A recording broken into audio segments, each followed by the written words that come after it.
The doors hadn't even finished swinging shut behind me when the entire high-level military delegation stood up.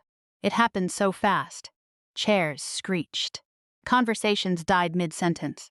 A Secret Service commander near the entrance snapped a rigid salute and roared with a voice that literally made the crystal chandelier rattle overhead. "Director on deck! Attention on deck!" And then came the silence. Not ordinary silence.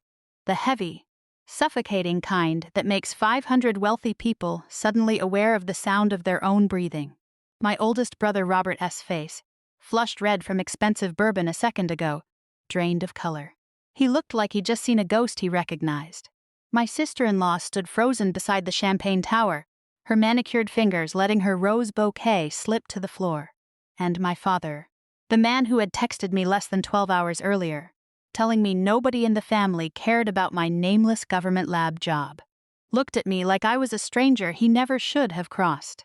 I wish I could tell you that moment felt good.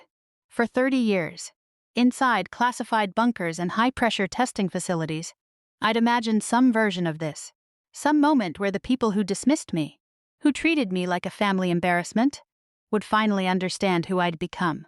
But standing there in my midnight blue dress uniform, with the gold executive insignia gleaming on my chest, all I really felt was tired. Tired enough to realize one brutal truth: revenge rarely arrives the way you imagine it, and the sudden pride of toxic people can never heal the deep wounds of the humiliation they inflicted on your past. 2 hours earlier, I almost didn't go. I sat in my rental car outside the Grand Houston Convention Center, the engine idling longer than it should have. I checked my reflection in the rearview mirror, hair pulled back tight.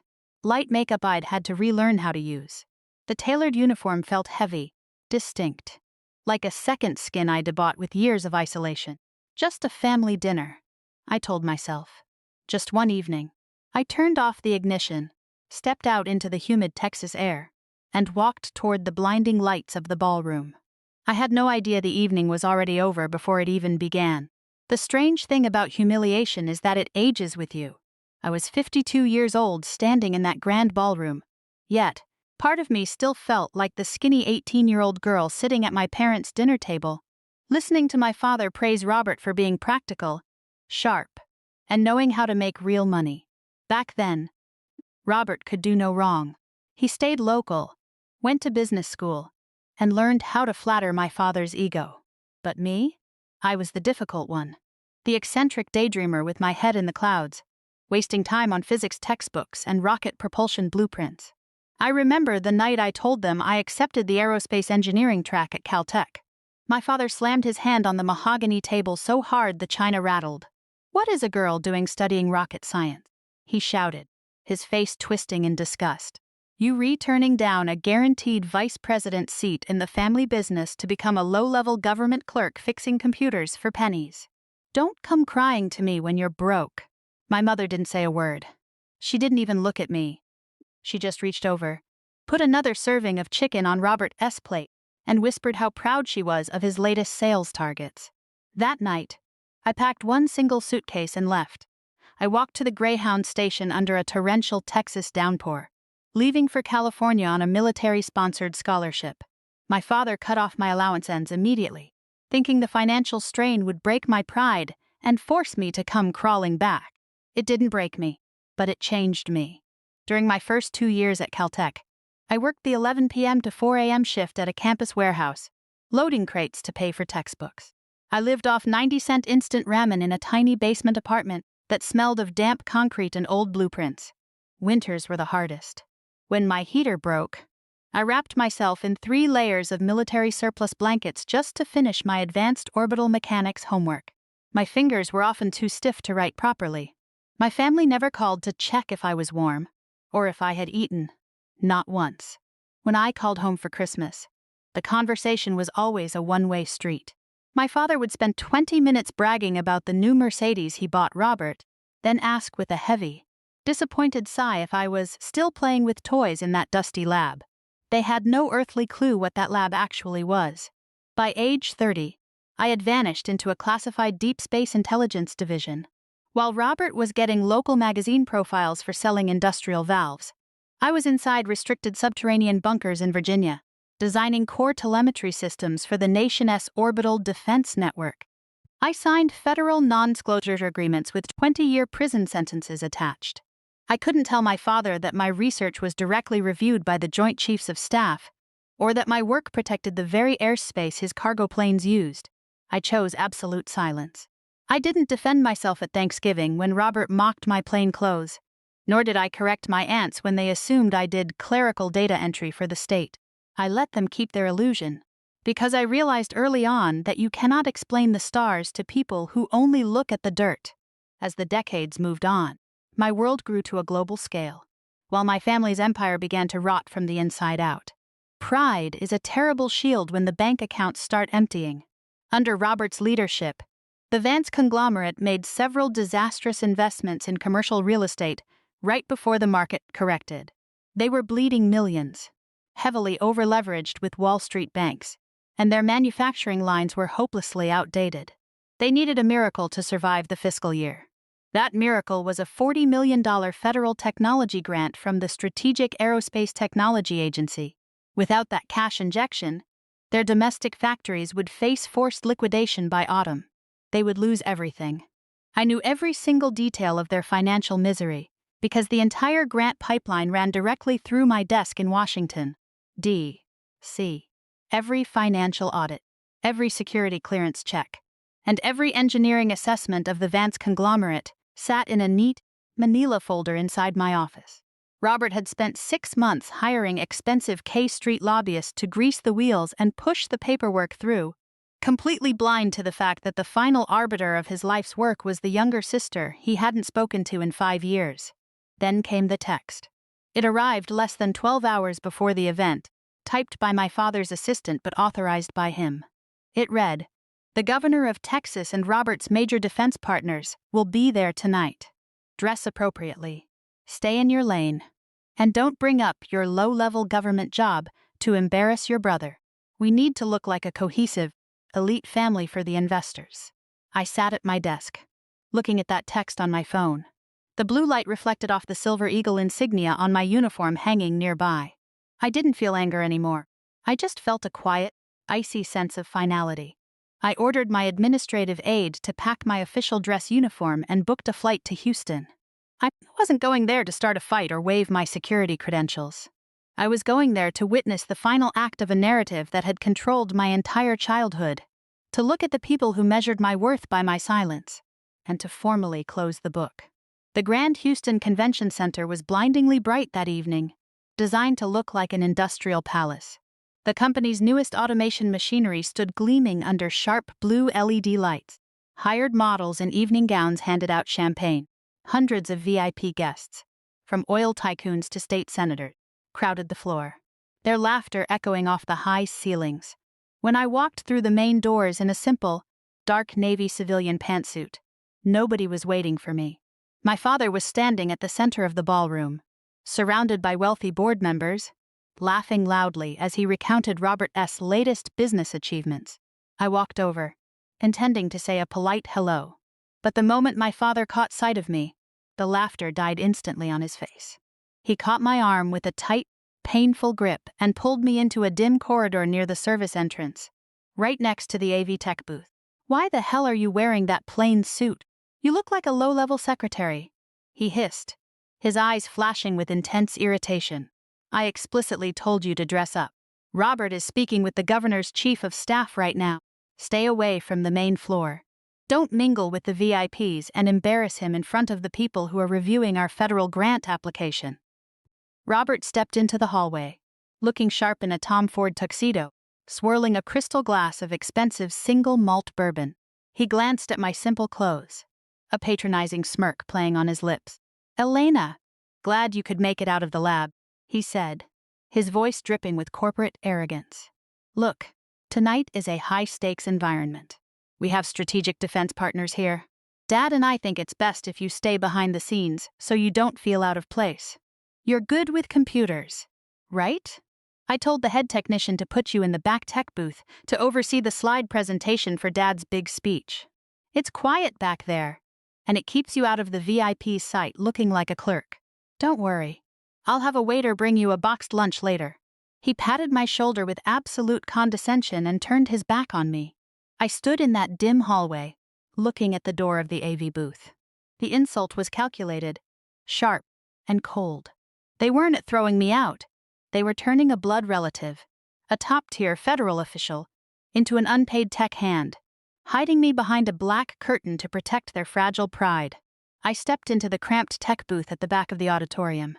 Through the one-way mirror, I watched my father take center stage, beaming as he toasted with high-ranking officials. They had absolutely no clue that the $40 million defense tech grant their conglomerate was desperately begging the government for was currently sitting on my desk in Washington, waiting for my sole signature to survive. The gala reached its centerpiece moment. My father stood at the podium, his booming voice echoing through the massive sound system. He spoke at length about legacy, about how Robert had brilliantly stepped up to take the Vance conglomerate to global heights. And then, to add a bit of dramatic flair to his speech, my father gestured toward the big screen and said, "The Vance conglomerate was built on the backs of practical minds, men who build real things, who create jobs for thousands of families. Not daydreamers who run away to nameless government desk jobs to escape their responsibilities to this family." Suddenly, the eyes of several relatives at the head tables turned toward the one-way glass of the AV booth. They whispered and smirked. They knew exactly who my father was talking about. Underneath the stage, Robert raised his glass toward the booth, flashing a mocking smile. He wanted to make sure I felt every single ounce of that public humiliation. Right after the speech, the presentation system glitched because an assistant plugged a server into the wrong power grid, causing the main display to flicker. Robert immediately stormed into the tech booth, his face flushed red from anger and bourbon. In front of several junior technicians, he shoved his finger into my face and yelled, "Elena, what the hell are you doing? You have one simple job with a computer and you screw it up?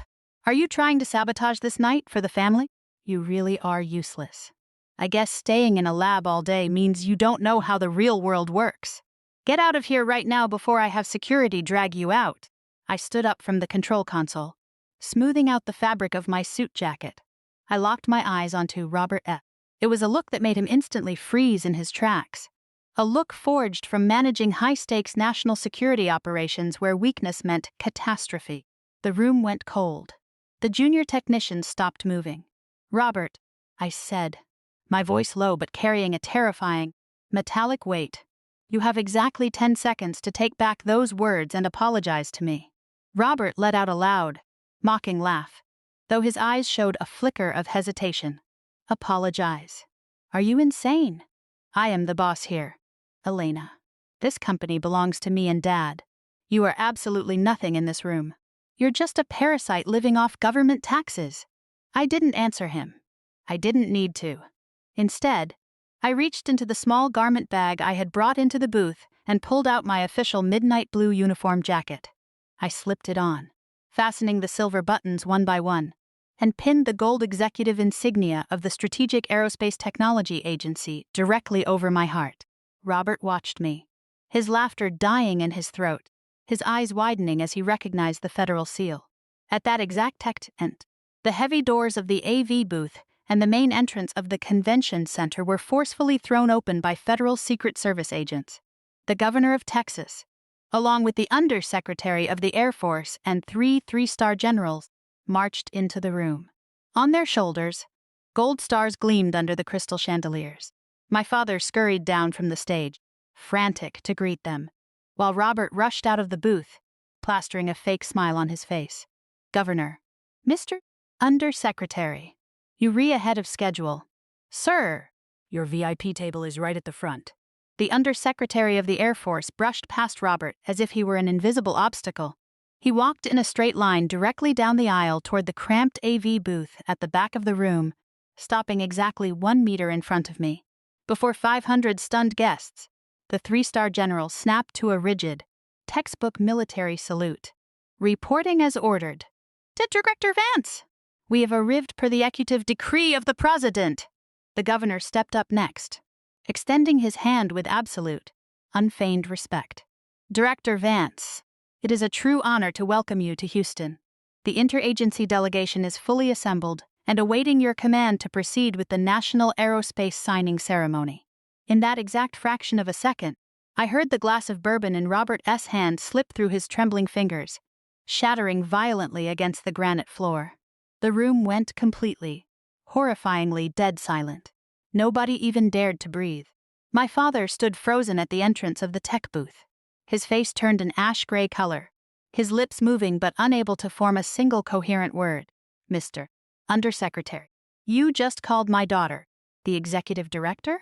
The undersecretary turned to my father, his eyes cold with military discipline. Mr. Vance, you don't know? The undersecretary's voice was heavy like thunder. Your daughter, Dr. Elena Vance, is the executive director of the Strategic Aerospace Technology Agency. She holds absolute authority over every military and aerospace manufacturing contract in this country. The governor stepped forward, gesturing to an aide to open a classified federal briefcase. And regarding your conglomerate's pending application for that $40 million federal grant, we just received a direct order from Director Vance's office. The entire file has been permanently rejected due to a critical failure to meet security and operational benchmarks. Hearing that, Robert S.'s legs gave out, and he nearly collapsed right into the pile of electrical cables. He stared at me, his eyes wide with absolute terror and an overwhelming, suffocating humiliation. The sister he had just shoved into a back room, the woman he called useless, was the one person who could crush the future of his entire million-dollar empire with a single nod of her head. My father took a shaky step forward, his hands reaching out into the empty air, his voice cracking with immense regret. Elena, sweetheart, I didn't know. Why didn't you ever tell me about any of this? Why keep it from the family? I looked at the old man whose hair had gone white, a man who had spent his entire life measuring his children's worth by their profit margins and luxury cars. I offered a gentle, tired smile, a smile of total detachment. I tried to tell you so many times, Dad. Every time I came home for the holidays, I tried to explain my work, but every time I opened my mouth, you cut me off to talk about Robert S. contracts. You were too busy sighing in disappointment. You never had the time to listen to me. You only cared about the child who built your pride, not the one who built the future. I turned back to the Undersecretary of the Air Force, adjusting the gold eagle insignia on my lapel. Revoke the Vance conglomerate's status as a strategic partner across all future aerospace initiatives. Let's go. Gentlemen, the delegation is waiting at the federal building. Elena, please wait. Please listen to me. My father's desperate, hollow cries echoed behind me, but they were quickly swallowed up by the heavy, disciplined footsteps of the federal detail escorting me out. The 500 VIP guests in the ballroom parted like the Red Sea, bowing their heads in profound respect as I walked past. Back in the booth, Robert remained slumped on the floor, holding his head in absolute disgrace, in front of every business partner he had ever tried to impress. Less than 2 weeks after that anniversary gala, the news of the Vance conglomerate being blacklisted by the federal government triggered a massive wave of investor pullouts. The company's stock tanked overnight. Robert was stripped of his title by the board of directors due to catastrophic mismanagement and the loss of the federal grant. The manufacturing empire my father had spent his entire life building was suddenly staring down bankruptcy and liquidation. Their assets were frozen, and their name became toxic in the industry. Robert sent me dozens of emails every day, begging for a meeting, stating he was willing to kneel outside my office in Washington for 3 days straight if I would just reconsider the grant. My father left long, weeping voicemails, talking about bloodlines, family ties, and how he always loved me in his own way. I read them all, but I never replied with a single word. I didn't block their numbers. I simply let the phones ring out into the empty air. The most devastating revenge you can ever inflict on people who dismissed you isn't arguing with them or fighting them. It is standing at an altitude so high that they can spend the rest of their lives looking up and never reach you, while granting them a lifetime of absolute silence. That evening, I drove away from the federal building alone beneath a deep, burning orange Texas sunset. Windows down, warm air rolling through the car. For the first time in years, the silence around me didn't feel heavy or empty. It felt peaceful. Right now, I am sitting in a high-rise glass office at the Kennedy Space Center in Florida, looking out at the launch pad where a next-generation rocket is prepping to leave the atmosphere. The gleaming silver hull reflects the warm, golden hue of the sunset, magnificent yet profoundly solitary. I've dedicated my entire life to science, to the stars. For a long time, I thought I was doing all of this for one petty reason: to make my father look at me one day and say he was proud, to make my brother stop looking at me with contempt. But standing here at the peak of my career, looking back at the wreckage of that family gala, I realize I was wrong. Some people will never love you for who you are. They will only love you when you are useful to them, or when they are terrified of your power. And a pride built on status and money is never real love. The greatest victory of my life wasn't watching Robert's empire crumble. Nor was it the title of executive director or the fear in people's eyes. The greatest victory was the exact moment I stepped out of that cramped AV booth, looked at my simple navy suit, and smiled as I realized something beautiful. My worth was defined by what I contributed to humanity. I never needed permission or a seat at my family's table to know what I am worth. If you were listening to this story tonight, and if you re someone who is quietly grinding every single day in a dark corner of your life, unseen and unappreciated by those around you, perhaps even by your own family, because you don't chase their superficial metrics of success, I hope you don't give up. Stop trying to prove your worth to people who are committed to misunderstanding you. Stay quietly resilient, and use their doubt as the fuel to build your inner strength. Shine in your own way, brilliant and distant like the stars in the night sky, where selfish eyes can look up all they want, but will never be able to touch or control you. Leave a comment below if you've ever had your choices or your worth minimized by your family or those closest to you, and tell me how you rose above it. If this story found a home in your heart, share it with someone out there who needs a quiet reminder today that sometimes the most powerful revenge is simply living a life so brilliant that nobody else gets to control or define your worth anymore. Thank you for spending this evening with me. Protect your peace, stay resilient, and I'll see you in the next story.